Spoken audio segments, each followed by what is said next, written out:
Dans un monde de plus en plus connecté, où la technologie semble nous rapprocher tout en nous isolant parfois, l'avenir dépendra largement de la manière dont nous utilisons et gérons cette connectivité. Bien que la technologie puisse offrir des opportunités incroyables pour la communication, l'apprentissage, le travail et les relations sociales, elle comporte également des risques et des défis qui nécessitent une réflexion et une action délibérée. L'avenir dans ce monde connecté dépendra de notre capacité à trouver un équilibre entre les avantages de la technologie et les besoins humains fondamentaux tels que la connexion sociale, l'empathie, la présence et le bien-être mental. En favorisant des interactions authentiques et significatives en ligne, en encourageant la collaboration et le partage des connaissances, et en créant des espaces en ligne inclusifs et bienveillants, nous pouvons contribuer à cultiver un environnement numérique qui enrichit nos vies et renforce nos liens les uns avec les autres. Le temps où nous utilisions des signaux de fumée pour nous signaler aux autres est révolu. Nos ancêtres avaient des moyens bien plus simples mais tout aussi efficaces pour communiquer et se guider dans notre environnement.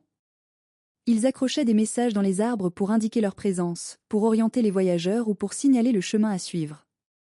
Dans certains cas, ces messages pouvaient même servir d'alerte en cas de danger imminent, avertissant les membres de la communauté de prendre des précautions supplémentaires ou d'éviter certaines pistes. C'était une forme de communication essentielle dans notre mode de vie traditionnel, où la connaissance de notre environnement et la collaboration au sein de la communauté étaient cruciales pour notre survie. Aujourd'hui, bien que nous utilisions des moyens plus modernes de communication, comme les téléphones portables et les réseaux sociaux, je crois qu'il est important de se souvenir de ces méthodes traditionnelles et de l'importance de la communication et de la collaboration au sein de notre communauté. Nous pouvons apprendre beaucoup de nos ancêtres sur la façon de rester connectés les uns avec les autres et de nous soutenir mutuellement dans notre voyage à travers la vie.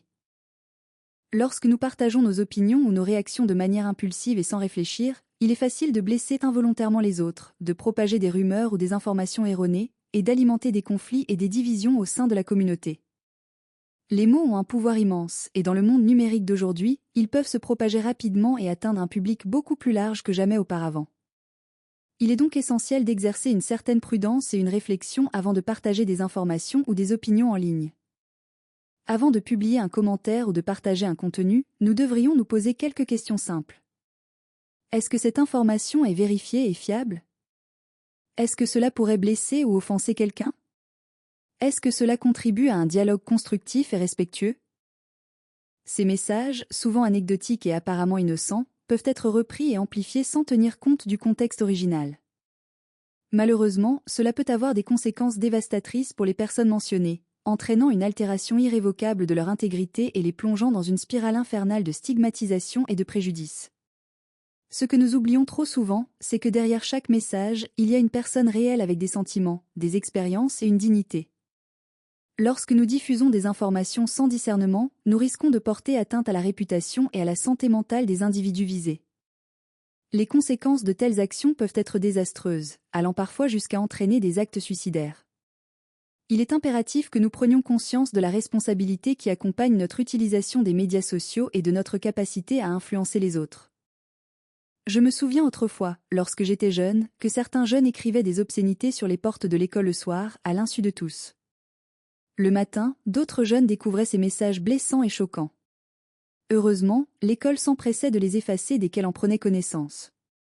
Ces incidents étaient une forme primitive de ce que nous voyons aujourd'hui sur les réseaux sociaux, où les messages peuvent être diffusés instantanément et à grande échelle. Mais comme pour les graffitis sur les portes de l'école, ces messages en ligne peuvent causer des dommages considérables aux individus visés. Il est important de reconnaître que la technologie a élargi la portée et l'impact de nos paroles et de nos actions, et que nous devons donc être d'autant plus prudents dans notre utilisation des médias sociaux. Les mots peuvent blesser profondément, même s'ils sont écrits de manière anonyme ou sans réfléchir. En tant que communauté, nous devons prendre des mesures pour éduquer les jeunes sur l'importance du respect en ligne et de la responsabilité numérique. Nous devons leur apprendre à penser avant de partager, à remettre en question les informations douteuses et à promouvoir des interactions en ligne positives et bienveillantes. Aujourd'hui, les réseaux sociaux jouent un rôle similaire à celui des graffitis sur les portes de l'école, à une exception près. Il n'est plus possible de les effacer aussi facilement. De plus, avec la possibilité de créer des comptes anonymes, les commentaires blessants et les messages haineux peuvent être partagés à l'infini sans être retracés jusqu'à leur auteur. Il est donc crucial que nous prenions des mesures pour prévenir et contrer le comportement nuisible en ligne. Cela inclut l'éducation des jeunes sur l'importance du respect en ligne, la promotion de comportements responsables sur les réseaux sociaux et la création de mécanismes de signalement efficaces pour signaler les contenus inappropriés. De plus, les plateformes de médias sociaux elles-mêmes ont un rôle à jouer dans la lutte contre le discours de haine et la désinformation en ligne. Elles doivent mettre en œuvre des politiques et des mesures de modération plus strictes pour supprimer les contenus haineux et les comportements abusifs, et pour tenir les auteurs responsables de leurs actions. Les écoles doivent jouer un rôle crucial dans l'éducation des jeunes sur les dangers de la cyberintimidation et sur l'importance du respect en ligne. Elles doivent fournir aux élèves les outils nécessaires pour reconnaître et contrer les comportements nuisibles en ligne, ainsi que pour promouvoir des interactions positives et bienveillantes.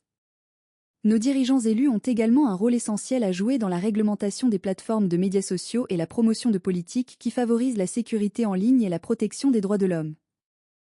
Ils doivent travailler en collaboration avec les entreprises de technologie pour mettre en place des mesures efficaces de lutte contre la cyberintimidation et le discours de haine en ligne.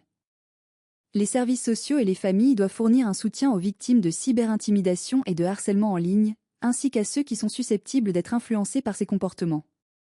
Ils doivent encourager les comportements responsables en ligne et offrir des ressources pour aider les individus à faire face aux défis de la vie numérique. Ensemble, en unissant nos efforts et en travaillant de concert, nous pouvons lutter contre la cyberintimidation et le discours de haine en ligne, et protéger ce qui nous est le plus cher, notre identité, notre culture et notre avenir.